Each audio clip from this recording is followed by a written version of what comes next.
फिर scene shift होता है और हम होंगजू को ऑफिस में देखते हैं और तभी होंगजू के पास एक क्लाइंट का कॉल आता है और वो क्लाइंट होंगजू कहने लगता है कि आपने पार्क में जो काम करवाया था वो बिल्कुल भी सही नहीं था, जिसकी वजह से मैं पार्क में गिर गया। और वो होंगजू को गालियाँ देने लगता है। तो होंगजू कहती है कि प्लीज़ आप मुझसे तमीज़ से बात करिए, लेकिन वो सुन ही नहीं रहा होता है। तभी वहाँ पर यूनियंग आती है और वह होंगजू से फ़ोन को ले लेती है और फिर वो उस क्लाइंट को अच्छी खासी सुनाती है और कहती है कि आप हमारे वर्कर से ऐसे बात नहीं कर सकते और हमारा काम बिल्कुल परफेक्ट होता है। अगर आप पार्क में गिरे हो तो ये आपकी ही गलती होगी। और फिर वो फ़ोन कट कर देती है। और फिर वो होंगजू को कहती है कि अगर फिर से तुम्हारे साथ कोई बदतमीजी करे तो डायरेक्ट मुझे बता देना, उस सिचुएशन को मैं हैंडल कर लूँगी। और तभी वो गोंगसो को देखती है जो कि नींद की छपकियाँ ले रहा होता है। तब उसे बाहर लेकर जाती है और उसे कहती है कि अगर तुम्हारे जूनियर्स को कोई परेशानी होती है तो उस सिचुएशन को तुम्हें हैंडल करना चाहिए, लेकिन तुम्हें देखकर तो ऐसा लगता है कि तुम्हें कोई फ़र्क ही नहीं पड़ता और ना ही तुम यहाँ पर ढंग से काम कर रही हो। और तभी गोंगसो को पुलिस स्टेशन से कॉल आती है तो वो यूनियंग को पुलिस स्टेशन लेकर चला जाता है।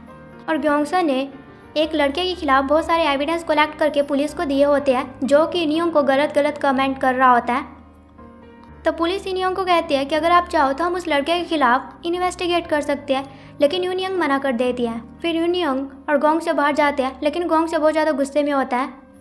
तो यूनियंग उसे कहती है कि क्या रात भर जाकर तुम ये एविडेंस कलेक्ट कर रहे थे जो कि मुझे गलत कमेंट कर रहे थे, आखिर तुम्हें यह करने की ज़रूरत ही क्या थी। तो गोंगसो कहता है कि ये छोटी बात नहीं है, वो तुम्हें लेकर बहुत ही गलत कमेंट कर रहा था कि तुम्हारे पति ने तुम्हें धोखा दे दिया है और वो तुम्हें अगली भी कह रहा था, तो ये कोई छोटी बात नहीं है। तो यूनियंग कहती है कि ये मेरा पर्सनल मैटर है, मैं उसे खुद ही संभाल लूँगी। तो गोंगसो कहता है कि तुम तो मेरे साथ ऐसे बर्ताव कर रही हो जैसे कि मैं कोई अजनबी हूँ। तो यूनियंग कहती है कि जिसके साथ मैं 20 साल रही हूँ उसने मुझे धोखा दे दिया, तो तुम तो होते ही कौन हो।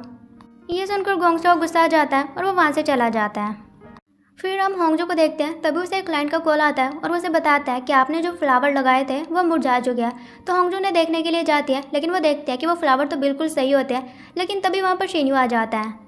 तो होंगजू कहती है कि क्या वो तुम थे जिसने मुझे अभी कॉल की थी। तो शिन्यू कहता है कि हाँ। होंगजू कहती है कि ये सभी फ्लावर्स तो बिल्कुल ठीक है। तो शिन्यू से कहता है कि तुम्हें देखे हुए काफ़ी टाइम हो गया था, तो मेरा फूल जैसा चेहरा मुरझा चुका था, तो मैं तुम्हें देखना चाहता था। तो होंगजू कहती है कि तुम मुझे अकेला क्यों नहीं छोड़ देते। तो शिन्यू कहता है कि चाहता तो मैं भी हूँ, लेकिन मैं ये कर ही नहीं पा रहा हूँ। और वैसे कहता है कि तुम्हारी वजह से मेरा बहुत ही ज़्यादा टाइम वेस्ट हो रहा है। पहले मैं 10 मिनट में नहा लेता था, लेकिन अब मैं नहाने के लिए 20 मिनट लगाता हूँ ताकि मैं हैंडसम दिखूँ और ऐसी परफ्यूम यूज़ कर रहा हूँ जो कि तुम्हें पसंद आए। तो होंगजू कहते हैं कि तुम्हें ये सब कुछ करने की ज़रूरत नहीं है। तो शिन्यू कहता है कि हाँ मुझे पता है, लेकिन क्या करूँ, मैं खुद को रोक ही नहीं पा रहा हूँ। तो शिन्यू से कहता है कि मुझे बताओ कि तुम्हारी और शमन की क्या बात हुई थी और हम कैसे इस मंत्र को बेअसर कर सकते हैं। लेकिन होंगजू से कुछ नहीं बताती। तो शिन्यू से कहता है कि प्लीज़ जल्दी से कुछ करो, क्योंकि मैं तुम्हारे प्यार में पागल नहीं होना चाहता। वैसे वो अलग बात है कि मैं नहीं चाहता कि तुम इस मंत्र को बेअसर करो, लेकिन यह करना ही पड़ेगा। होंगजू से फिर भी कुछ नहीं बताती। फिर सीन शिफ्ट होता है और हम शिन्यू को उसके पेरेंट्स के साथ देखते हैं और उसकी मॉम उसे कहती है कि क्या तुम्हारा सच में नायन के साथ ब्रेकअप हो गया, अगर हुआ है तो इसका क्या रीज़न है। तो शिन्यू कहता है कि मैं उससे कुछ जानना चाहता हूँ, लेकिन वो मुझे बता ही नहीं रही है। और यहाँ पर शिन्यू होंगजू की बात कर रहा था, लेकिन उसके पेरेंट्स को नहीं पता होता है। तो उसकी मम शिन्यू को कहती है कि तुम उससे कहो कि अगर वो बोलकर बताना नहीं चाहती तो वो इशारों में तुम्हें समझा सकती है, शायद इससे तुम्हें कुछ समझ आ जाए। वहीं हम होंगजू को देखते हैं जो कि अपने घर जाती है और उसके घर के बाहर किसी ने एज अ गिफ्ट उसके लिए खाना छोड़ा हुआ होता है और साथ ही एक नोट होता है और उस नोट पे लिखा होता है कि मैं तुम्हारा न्यू पड़ोसी हूँ और मैं उम्मीद करता हूँ कि हम दोनों की यहाँ पर अच्छी खासी जमेगी। तो ये देखकर होंगजू कहती है कि लड़का तो मुझे सही लग रहा है। और तभी होंगजू के पास शिन्यू की वीडियो कॉल आती है। तो होंगजू से कहती है कि तुम मेरा पीछा क्यों नहीं छोड़ रहे हो, मैं तुम्हारी शक्ल नहीं देखना चाहती। तो शिन्यू कहता है कि मैंने भी तुम्हारी शक्ल देखने के लिए तुम्हें कॉल नहीं किया, वो अलग बात है कि मैं तुम्हारी शक्ल देखना जरूर चाहता हूँ। तो शिन्यू से कहता है कि अगर तुम मुझे बोलकर नहीं बता सकती कि इस मंत्र को कैसे बेअसर किया जा सकता है, तो तुम मुझे इशारों में समझा दो। तो होंगजू कहती है कि ठीक है, लेकिन अगर तुम तीसरी बार भी नहीं समझ पाए तो तुम प्रॉमिस करो कि मुझसे फिर इसके बारे में नहीं पूछोगे। तो शिन्यू कहता है कि ठीक है। फिर होंगजू से इशारों में समझाने लगती है और उसे 3 बार समझाती है, लेकिन शिन्यू को कुछ भी समझ नहीं आता कि आखिर होंगजू कहना क्या चाहती है। तो शिन्यू कहता है कि अगर तुम क्लियरली वर्ड्स का यूज़ करके मुझे नहीं बताना चाहती तो तुम कुछ इनडायरेक्टली वर्ड्स का यूज़ करके मुझे बता दो, क्या पता मैं उसे समझ जाऊँ। तो होंगजू इस पर भी मान जाती है, तो वो टेक्स्ट करके उसे बता देती है, लेकिन शिन्यू को वो भी समझ नहीं आता कि आखिर होंगजू कहना क्या चाहती है। फिर वो उस मैसेज को लेकर अपनी मॉम के पास जाता है और उससे पूछता है कि आखिर ये क्या कहना चाहती है। तो उसकी मॉम उसे देखने लगती है। तभी वहाँ पर शिन्यू का पापा आता है और वो कहता है कि तुम ये सब कुछ क्या कर रही हो। फालतू में अपना टाइम वेस्ट कर रहे हो। तो शीनू की मॉम शीनू को कहती है कि वैसे इसे सॉल्व करने के बाद क्या होने वाला है। तो शीनू कहता है कि मेरे ऊपर से वो श्राप हट जाएगा। ये सुनकर शीनू का पापा वापस आता है और वो कहता है कि जल्दी से इस पहेली को सॉल्व करो। वहीं हम होंगजू को देखते हैं जो कि फर्स्ट फ्लोर पर चेक करने के लिए आती है कि आखिर उसका पड़ोसी है कौन। और तभी वो देखती है कि उसका पड़ोसी कोई और नहीं बल्कि वो जेग्योंग होता है। और जेग्योंग उसे देखकर कहता है कि तुम यहाँ पर क्या कर रही हो। तो होंगजू कहती है कि मैं यहाँ पर सेकंड फ्लोर पर रहती हूँ। और उसे बाय कहकर वो अपने रूम में चली जाती है और वो बहुत ही ज़्यादा खुश होती है कि वो अपने फ्लोर को जोर जोर से हिट करने लगती है। और जेग्योंग उन वर्जिस को सुन लेता है और वो सोचने लगता है कि यह लड़की तो सच में पागल है।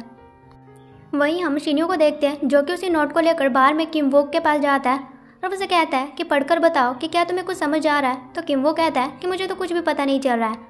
और तभी बार का वर्कर शिन्यू को नायन का वॉलेट देता है और वो कहता है कि तुम्हारी गर्लफ्रेंड इसी उस दिन यहीं पर भूल गई थी।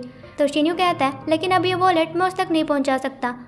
तो किम वोक कहता है कि आखिर क्यों। तो शिन्यू कहता है क्योंकि हमारा ब्रेकअप हो चुका है। ये सुनकर किम वोक बहुत ज़्यादा चौंक जाता है और वो कहता है कि क्या उसे पता चल गया कि तुम बीमार हो और तुम्हारी बीमारी की वजह से उसने तुम्हें छोड़ दिया। तो शिन्यू कहता है कि ऐसा कुछ भी नहीं है, एक इससे भी बड़ी प्रॉब्लम है जिसकी वजह से हमारा ब्रेकअप हुआ है। फिर शिन्यू घर जाकर सो जाता है और तभी उसे फिर से होंगजू के ड्रीम आने लगते हैं जिसे देखकर वो उठ जाता है। और शिन्यू कहता है कि होंगजू का प्यार मेरे सर चढ़ चुका है कि मैं सपने में भी सिर्फ उसे ही देखना चाहता हूँ। फिर सुबह होती है और होंगजू अपने घर से बाहर आती है और वो बहुत ही खुश होती है कि जेग्योंग यहीं पर शिफ्ट हो चुका है। और जैसे ही वो बाहर आती है तो वो देखती है कि वहाँ पर शिन्यू उसका वेट कर रहा होता है। तो होंगजू से कहती है कि आखिर तुम मेरा पीछा कब छोड़ोगे, तुमने तो मुझे परेशान करके रख दिया है। तो शिन्यू कहता है कि आखिर मैं एक ही बात तुम्हें कितनी बार बताऊँ कि मैं तुम्हें देखे बिना नहीं रह पा रहा हूँ। फिर वो होंगजू कहता है कि वैसे तुम इतनी खुश क्यों हो। तो होंगजू कहती है क्योंकि मैं डेट पर जा रही हूँ। तो शिन्यू कहता है कि डेट का क्या मतलब है, क्या तुम जेग्योंग के साथ डेट पर जा रही हो। तो होंगजू कहती है वैसे मुझे उसके साथ डेट पर जाने की ज़रूरत ही नहीं है। तो शिन्यू कहता है लेकिन ऐसा क्यों। और होंगजू वहाँ से झूमती हुई जाने लगती है और शिन्यू भी उसे फॉलो करने लगता है। फिर होंगजू एक बस में जाती है और शिन्यू भी उसके पीछे बस में चला जाता है। तो होंगजू से कहते हैं कि तुम मुझे क्यों फॉलो कर रहे हो। तो शिन्यू कहता है कि मैं तुम्हें फॉलो नहीं कर रहा हूँ। और फिर वो कहता है कि हाँ मैं तुम्हें फॉलो कर रहा हूँ क्योंकि मैं तुम्हें देखना चाहता हूँ बस। तो शिन्यू होंगजू कहता है वैसे हम जा कहाँ पर रही है। तो होंगजू से कहती है कि प्लीज़ तुम चुपचाप बैठे रहो, अभी मेरा बात करने का बिल्कुल भी मूड नहीं है। फिर वो दोनों एक बीच पर चले जाते हैं। फिर होंगजू साइड में जाकर अकेली बैठ जाती है और वो काफ़ी इमोशनल हो जाती है और वो रोते हुए कहती है कि पापा काफ़ी दिन हो गए, आपकी मौत के बाद मैंने आपको ढंग से याद भी नहीं किया है, लेकिन यूनिवर्स यमन ने मुझे बताया है कि आप हमेशा यहाँ पर आते रहते हो। क्या ये सच है? मुझे नहीं पता कि आप कहाँ पर हो, लेकिन मैं उम्मीद करती हूँ कि शायद आप ठीक होंगे। और फिर होंगजू खड़ी होती है और वो शिन्यू की तरफ देखती है और उसे देखकर वो शिन्यू को देखती रह जाती है। और शिन्यू जब होंगजू को देखता है तो उसे देखकर शिन्यू खुद से ही कहता है कि शायद मुझे अपना जवाब मिल चुका है। और वो दोनों एक दूसरे को देखने लगते हैं और इसी के साथ 4th एपिसोड खत्म हो जाता है। सो गाइस, अगर आपको मेरी एक्सप्लेनेशन पसंद आई हो तो चैनल को सब्सक्राइब करिए और बेल नोटिफिकेशन जरूर ऑन करिए ताकि मेरे चैनल से जुड़ी आपको हर एक अपडेट मिलती रहे। सो गाइस, मिलते हैं इसके नेक्स्ट पार्ट के साथ। Till then take care, bye bye.